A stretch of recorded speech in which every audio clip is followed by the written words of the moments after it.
প্ৰিয় শিক্ষাৰ্থীসকল, কৃষ্ণকান্ত সন্দিকৈ ৰাজ্যিক মুক্ত বিশ্ববিদ্যালয়ৰ বিদ্যায়তনিক দৃশ্য শ্ৰাব্য অনুষ্ঠানটিলৈ আপোনালোকক স্বাগতম জনাইছো।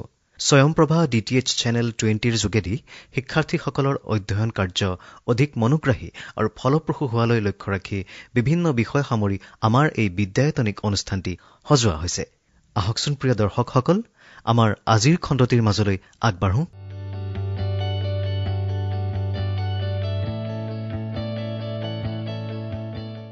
Hello learners, today we will discuss fundamentals of financial management. It is in BCom second semester unit 1. আজি আমি BCom দ্বিতীয় ষান্মাসিকৰ বিত্তীয় ব্যৱস্থাপনৰ মৌলিক ধাৰণাৰ দ্বিতীয় ইউনিটটো আমি আলোচনা কৰিম। এই আলোচনাত মই তিনিটা ভাগত ভাগ কৰিম। প্ৰথম ভাগ, দ্বিতীয় ভাগ আৰু তৃতীয় ভাগ। In this discussion, in this lecture, I will use both English and Assamese. The first part will discuss about the finance, and the second part will discuss about the financial manager, and the third part will discuss about financial management. So we'll proceed to our part 1. First of all, we have to know what is finance. Everybody knows, as you know, finance is the lifeblood of any business activities. সকলো business, সকলো ব্যৱসায়ৰ চালিকা শক্তি হৈছে বিত্ত। বিত্ত অবিহনে কোনো অৰ্থনৈতিক কাম কাজ সম্ভৱ নহয়। Finance is defined by various experts in different ways. তো finance is the activity of managing money, and from other side finance represents money management and process of acquiring needed funds. Some experts define finance as an art and science of managing fund. This term finance include financial services and financial management. Finance বুলি কওঁতে, বিত্ত বুলি কওঁতে বিভিন্নজনে বিভিন্ন ধৰণৰ মতবাদ আগবঢ়াইছে। বহুতৰ মতে ফাইনেন্স হ'ল এটা কলা আৰু এই বিজ্ঞান বুলি কোৱা হয়। পুঁজি নিয়ন্ত্ৰণৰ, পুঁজি পৰিচালনাৰ ই এটা কলা, ই এটা বিজ্ঞান, আৰু ইয়াত বিত্তীয় সেৱা আৰু বিত্তীয় পৰিচালনা দুয়োবিধ সামৰি লয়। Now we are to know' about the finance function. বিত্তইনো কি কৰে সেই বিষয়ে আমি জানিব লাগিব। Finance function basically includes 3 activities: raising funds, investing them in the assets, and distributing the returns earned from the assets to the shareholders.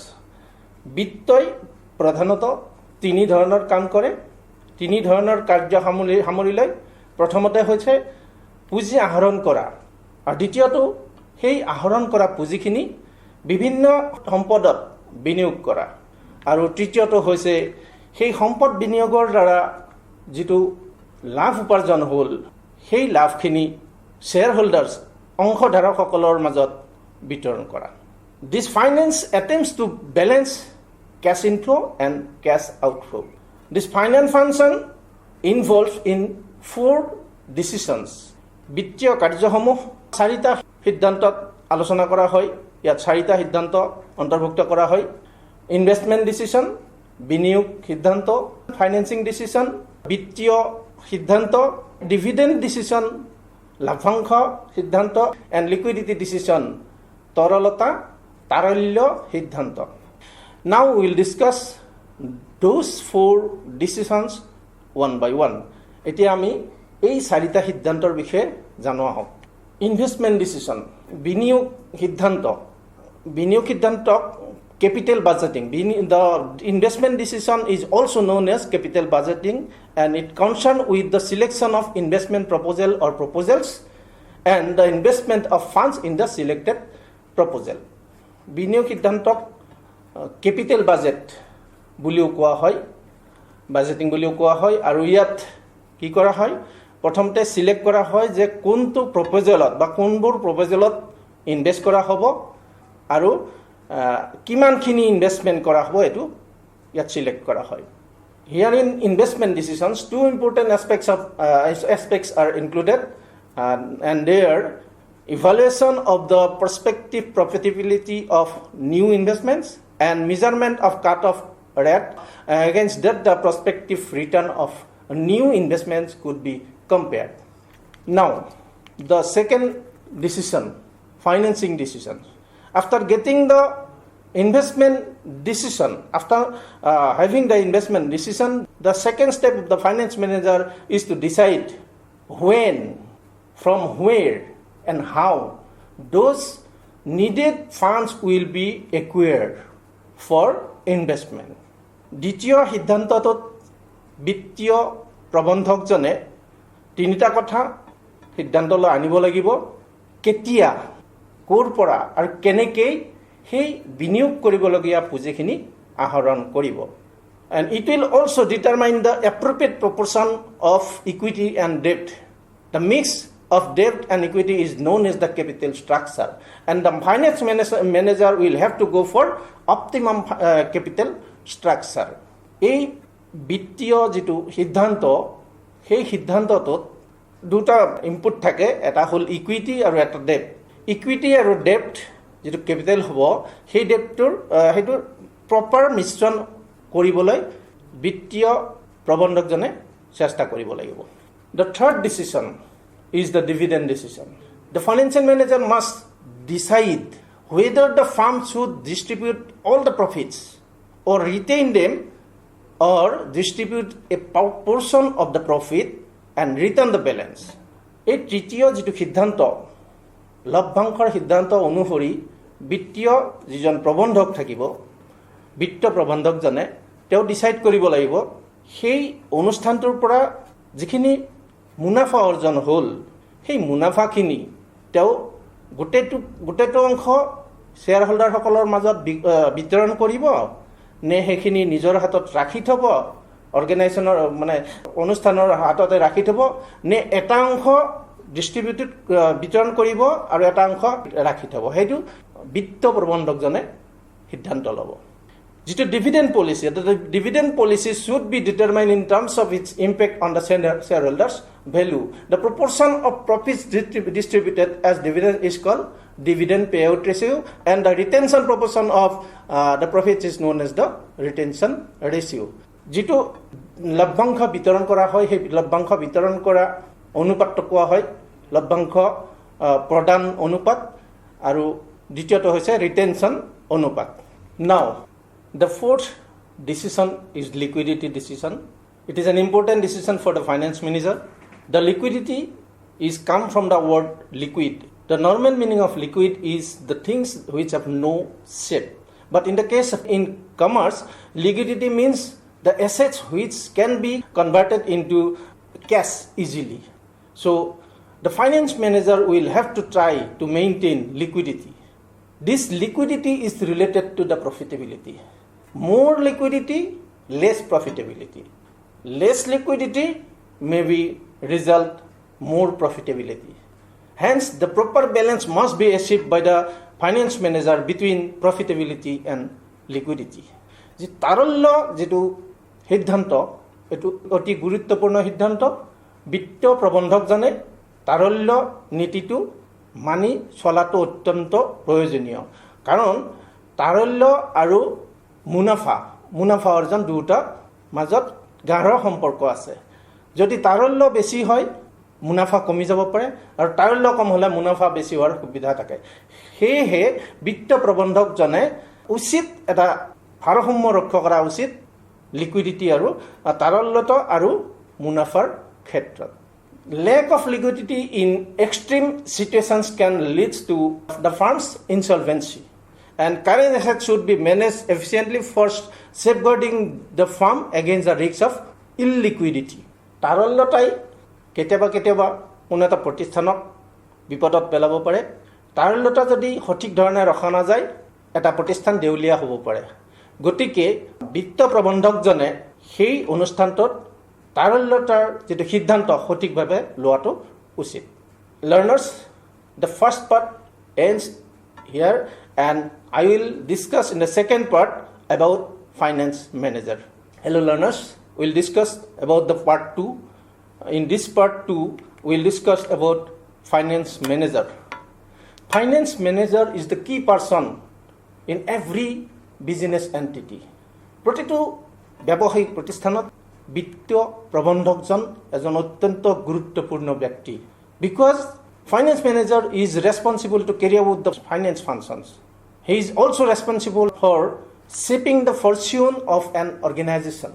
He is the part of the top management team, and he must have clear understanding and a strong hold of the nature and scope of the finance function. The finance manager also must ensure that the funds of an organization are utilized in the most efficient manner. বিত্তীয় প্ৰবন্ধকজনে এটা প্ৰতিষ্ঠানৰ উত্তৰোত্তৰ উন্নতিৰ ক্ষেত্ৰত এক বিশেষ ভূমিকা পালন কৰে। সেয়েহে বিত্তীয় যিজন প্ৰবন্ধক তেওঁ অত্যন্ত দায়িত্বশীল হোৱাটো প্ৰয়োজনীয়, কাৰণ তেওঁৰ ওপৰতে সেই অনুষ্ঠানটোৰ যিটো ভৱিষ্যত, তেওঁ হ'ল ভৱিষ্যত দ্ৰষ্টা, the fortune of the organisation, যিটো তেওঁৰ ভৱিষ্যতৰ যিটো আশা সেইটো তেওঁৰ ওপৰতে নিৰ্ভৰ কৰে। আৰু তেওঁ এজন যিটো পৰিচালনা মণ্ডলীৰ তেওঁ এজন সদস্য হয়, টিম মেম্বাৰ হয়। আৰু হি মাষ্ট হেভ, তেওঁৰ কি থাকিব লাগিব, আণ্ডাৰষ্টেণ্ডিং থাকিব লাগিব nature and scope of the finance function, বিত্তীয় কাৰ্যকলাপৰ বিষয়ে তেওঁৰ বিশদ তেওঁৰ আণ্ডাৰষ্টেণ্ডিং থাকিব লাগিব, জ্ঞান থাকিব লাগিব। নাও will discuss the role of a finance manager in a business entity. In an organization, the finance manager plays a vital role. First of all, he formulates the objectives of the monetary objectives, the financial objectives of the organizations.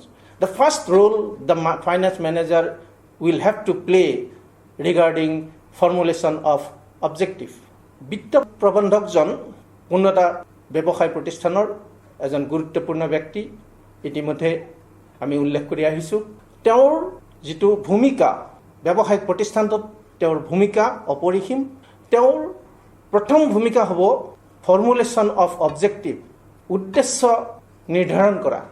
তেওঁ নিৰ্ধাৰণ কৰিব লাগিব কি উদ্দেশ্য লৈ পেলাই সেই অনুষ্ঠানটো আগবাঢ়ি গৈছে, তেওঁৰ সেই অনুষ্ঠানটোৰ বিত্তীয় উদ্দেশ্য কি, সেই উদ্দেশ্য ভালদৰে জানি লৈহে তেওঁ কামত আগবাঢ়িব লাগিব। The second role of the finance manager is to forecasting and estimating capital requirements. It is an important role of the finance manager. বিত্ত প্ৰবন্ধকজনৰ দ্বিতীয়টো ভূমিকা হৈছে, গুৰুত্বপূৰ্ণ ভূমিকা হৈছে, যিটো মূলধন, ব্যৱসায়িক প্ৰতিষ্ঠানটোৰ মূলধন কিমানখিনি প্ৰয়োজন হ'ব সেইটো নিৰ্ধাৰণ কৰা। ভৱিষ্যতে সেই অনুষ্ঠানটোত কিমানখিনি মূলধনৰ প্ৰয়োজন হ'ব পাৰে সেইটো তেওঁ আগতীয়াকৈ নিৰ্ধাৰণ কৰিব পাৰিব লাগিব। কাৰণ over estimation of capital requirements and under estimation of capital is both are dangerous. যিটো ভৱিষ্যতৰ প্ৰয়োজনীয় যিটো মূলধন সেইটো যদি আমি অভাৰ এষ্টিমেট কৰোঁ, যদি বেছিকৈ নিৰ্ণয় কৰোঁ, তেতিয়াও আমাৰ বিপদ হ'ব, আৰু কমকৈ নিৰ্ণয় কৰিলেও সেইটো আমাৰ বিপদত পৰিব লাগিব কেতিয়াবা। গতিকে ফাইনেন্স যিজন বিত্ত প্ৰবন্ধক আছে, বিত্ত প্ৰবন্ধকজনে ভৱিষ্যতে কিমানখিনি পৰিমাণৰ মূলধন প্ৰয়োজন হ'ব সেই অনুষ্ঠানটোৰ কাৰণে তেওঁ সেইটো নিৰ্ধাৰণ কৰি ল'ব পাৰিব লাগিব। The next role of the finance manager is to design the capital structure. After estimating the capital requirements, the finance manager will have to decide the capital structure, how the capital will be invested, what will be the capital structure in the organization. It may be debt capital or equity capital, current capital or fixed capital, and likewise. So he will have to design the capital structure of the organization. The next important role of the finance manager is to determine the suitable source of finance. ইয়াত বিত্ত প্ৰবন্ধকজনৰ ইয়াৰ পিছৰ যিটো ভূমিকা সেইটো অত্যন্ত গুৰুত্বপূৰ্ণ, আৰু এই ভূমিকাটো হৈছে তেওঁ সেই যিখিনি প্ৰয়োজনীয় মূলধন, সেই মূলধনখিনি ক'ৰ পৰা, কোনটো উৎসৰ পৰা আহৰণ কৰিব সেই কথাটো তেওঁ উলিয়াই ল'ব লাগিব, তেওঁ জানিব লাগিব, তেওঁ স্থিৰ কৰি ল'ব লাগিব যে সেই প্ৰয়োজনীয় মূলধনখিনি ক'ৰ পৰা আহৰণ কৰিব তেওঁ। There may be so many sources of finance. বিত্ত আহৰণৰ বিভিন্ন সোৰ্চ আছে, উৎস আছে। কোনটো উৎস ব্যৱহাৰ কৰিলে তেওঁৰ অনুষ্ঠানটোৰ কাৰণে ভাল হ'ব তেওঁ সেইটো নিৰ্ধাৰণ কৰিব পাৰিব লাগিব তেওঁ সেইটো এটা গুৰুত্বপূৰ্ণ ভূমিকা আছে সেই উদাহৰণস্বৰূপে ক'ব পাৰি এটা অনুষ্ঠানত যেনিবা এটা গৃহ লাগে বা এটা মেচিনাৰী বা এটা মেচিন এটা লাগে সেই মেচিনটো নতুনকৈ কিনি লোৱাটো ভাল হ'ব নে সেইটো লিজত লৈ বা হায়াৰ পাৰ্চেছ কৰি পেলাই কৰিলে বেছি লাভ হ'ব সেই কথাটো বিত্ত প্ৰবন্ধকজনে নিৰ্ধাৰণ কৰিব পাৰিব লাগিব so this is an important role of a finance manager the next role of the finance manager is to procurement of funds after getting the source of finance he will have to he will step forward for procuring the funds বিভিন্ন উৎসৰ বিষয়ে অৱগত হোৱাৰ পিছত বিত্ত প্ৰবন্ধকজনে সেই মূলধনখিনি আহৰণ কৰাৰ ব্যৱস্থা হাতত ল'ব লাগিব কেনেকৈ সেই প্ৰয়োজনীয় মূলধনখিনি আহৰণ কৰিব পাৰি তাৰ কাৰণে কি ব্যৱস্থা কৰিব লাগিব সেইখিনি গোটেইখিনি কাৰ্য এইটো ইয়াতে সামৰি লোৱা হ'ব The next role of finance manager is to invest the funds that have been procured, that have been collected.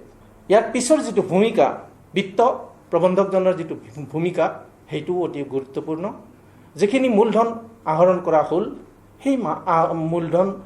সেই মূলধনখিনি সেই আহৰণ কৰা মূলধনখিনি কি কৰিব লাগিব বিনিয়োগ কৰিব লাগিব ক'ত বিনিয়োগ কৰিব বিভিন্ন এছেটছ আছে তো কোনটো এছেটছ কোনটো সম্পদত কিমানখিনি মূলধন বিনিয়োগ কৰিব সেইটো তেওঁ নিৰ্ধাৰণ কৰি ল'ব লাগিব চ' ইয়াৰ যিটো ভূমিকা এইটো গুৰুত্বপূৰ্ণ ভূমিকা বিত্ত প্ৰবন্ধকজনে আহৰণ কৰা মূলধনখিনি কোনটো শিতানত কোনটো সম্পদত কিমানখিনি বিনিয়োগ কৰিব তেওঁ নিৰ্ধাৰণ কৰিব লাগিব The next role of the finance manager is to dispersal of profits. After investing the funds in the organization, it will earn profit, it will get profit, it will earn returns. The next role of the finance manager is to dispersal the profits, earn profit.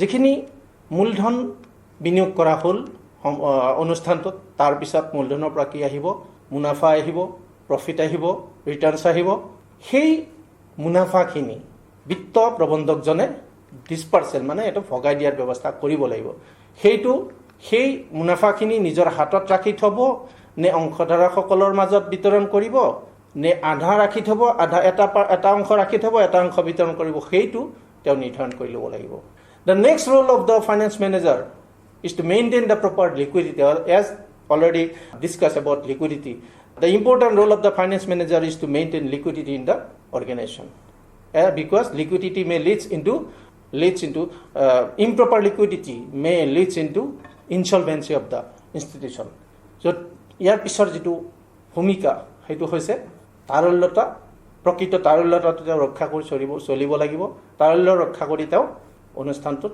বিভিন্ন হিতানত বিভিন্ন সম্পদত মূলধন বিনিয়োগ কৰিব লাগিব The next important role of the finance manager is that he must understand about the capital markets of the country, of the state, of the nation.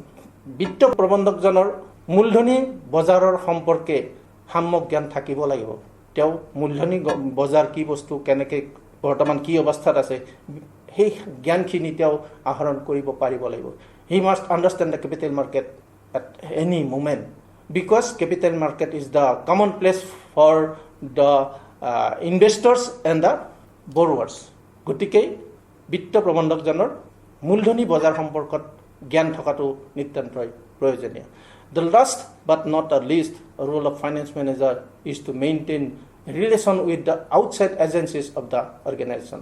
Shekhar কিন্তু মূল্যহীন নহয় ভূমিকাটো হৈছে যে বিত্ত প্ৰবন্ধকজনে অন্য যিবোৰ আনুষংগিক এজেন্সি আছে সেই আনুষংগিক অনুষ্ঠানসমূহৰ লগত যোগসূত্ৰ ৰক্ষা কৰিব পাৰিব লাগিব ৰক্ষা কৰি চলিব লাগিব So learners Part 2 ends here. So I will discuss part 3 later on. The part 3 will be on financial management.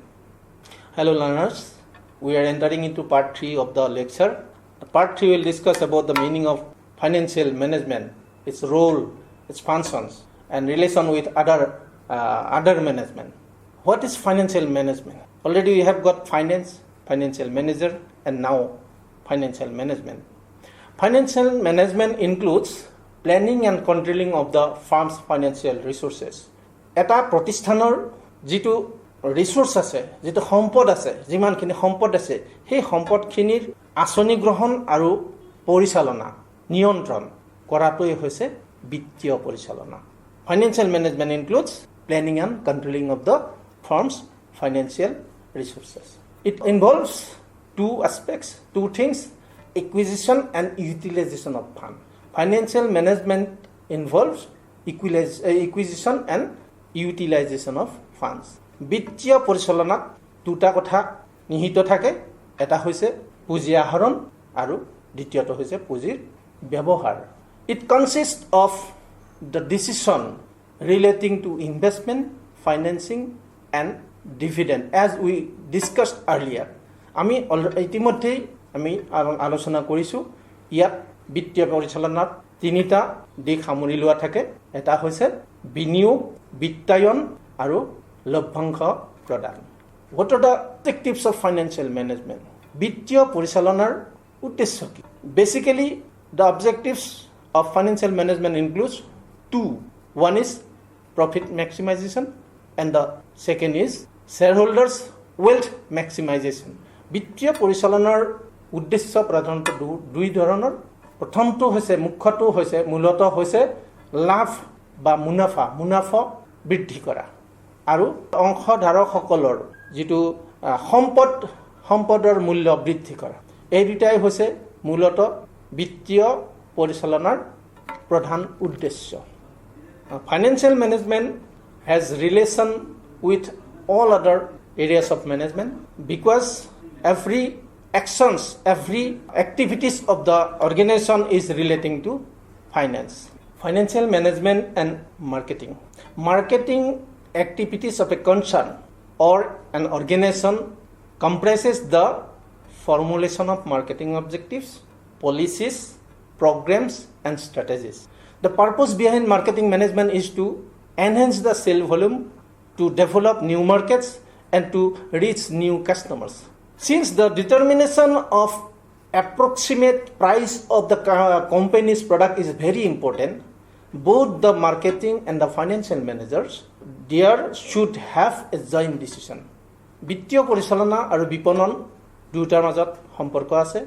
বিপণনত কি কৰা হয়, কোন এটা কেনেকৈ বিক্ৰী বৃদ্ধি কৰিব পাৰি তাৰ আঁচনিক যুগুত কৰা হয়, ষ্ট্ৰেটেজি তৈয়াৰ কৰা হয় আৰু ইয়াৰ উদ্দেশ্য থাকে বিক্ৰী বৃদ্ধি কৰা আৰু নতুন মাৰ্কেট সৃষ্টি কৰা আৰু নতুন গ্ৰাহকক কেনেকৈ সামৰি ল'ব পাৰি সেইটো চেষ্টা কৰা.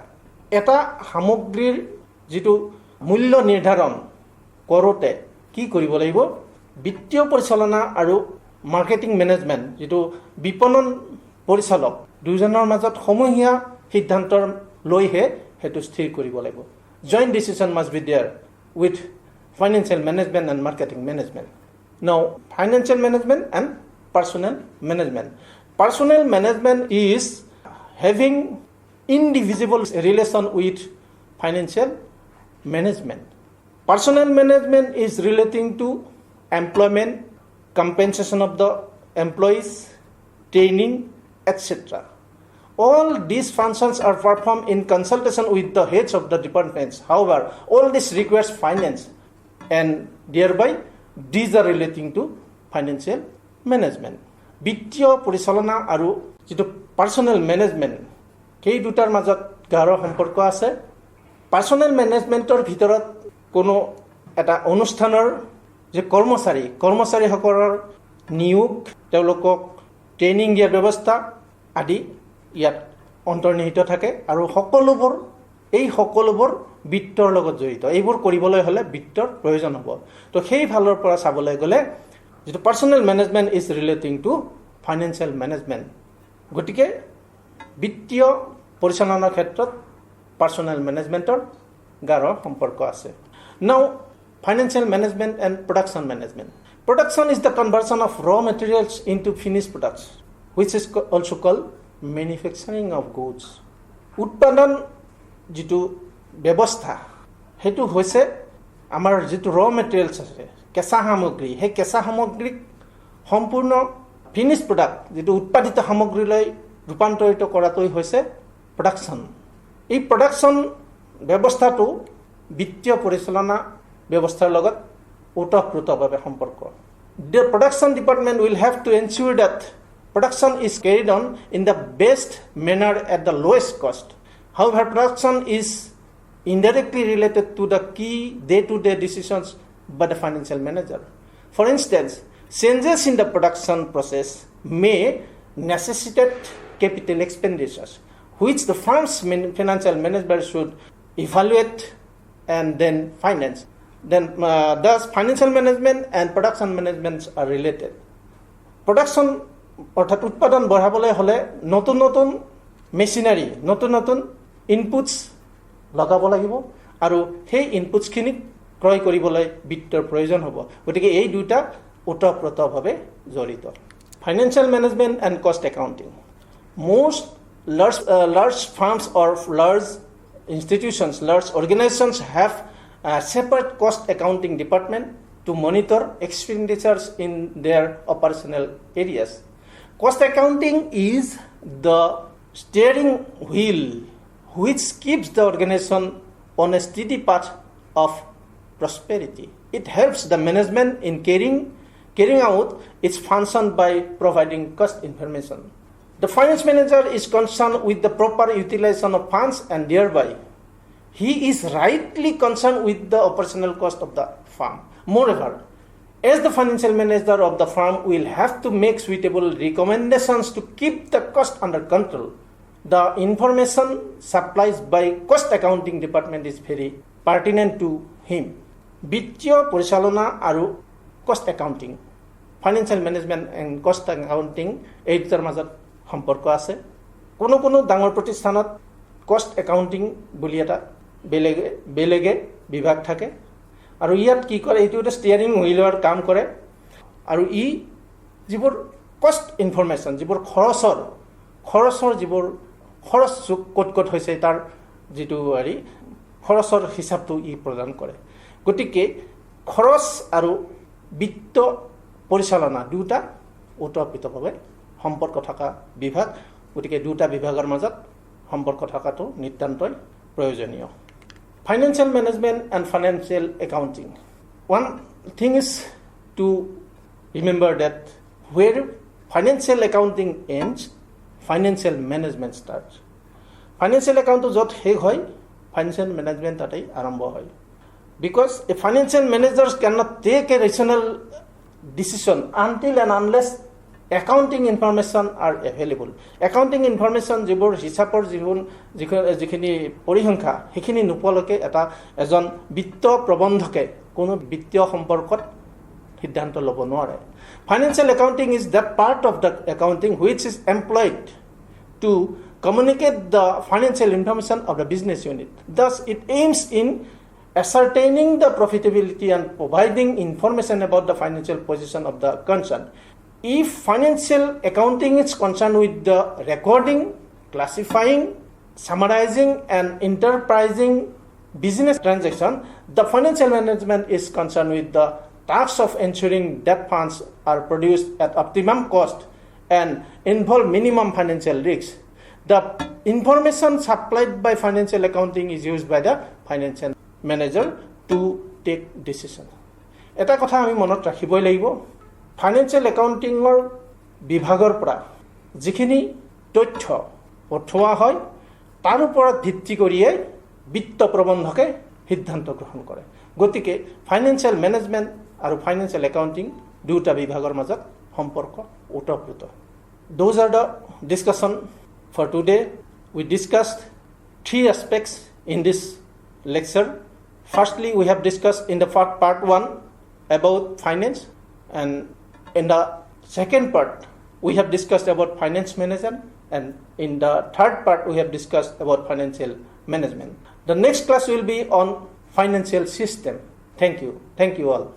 ইমান সময় আমি স্বয়ংপ্ৰভা DTH চেনেল 20 যোগে সম্প্ৰচাৰিত কৃষ্ণকান্ত সন্দিকৈ ৰাজ্যিক মুক্ত বিশ্ববিদ্যালয়ৰ বিদ্যায়তনিক অনুষ্ঠানটিৰ আজিৰ খণ্ডটি উপভোগ কৰিলো। এই বিদ্যায়তনিক অনুষ্ঠানটিৰ জৰিয়তে শিক্ষাৰ্থীসকল নিশ্চয়কৈ ভালেখিনি উপকৃত হৈছে। পুনৰ আন এটি বিষয় লৈ আমি আপোনালোকৰ মাজলৈ আহিম। নমস্কাৰ।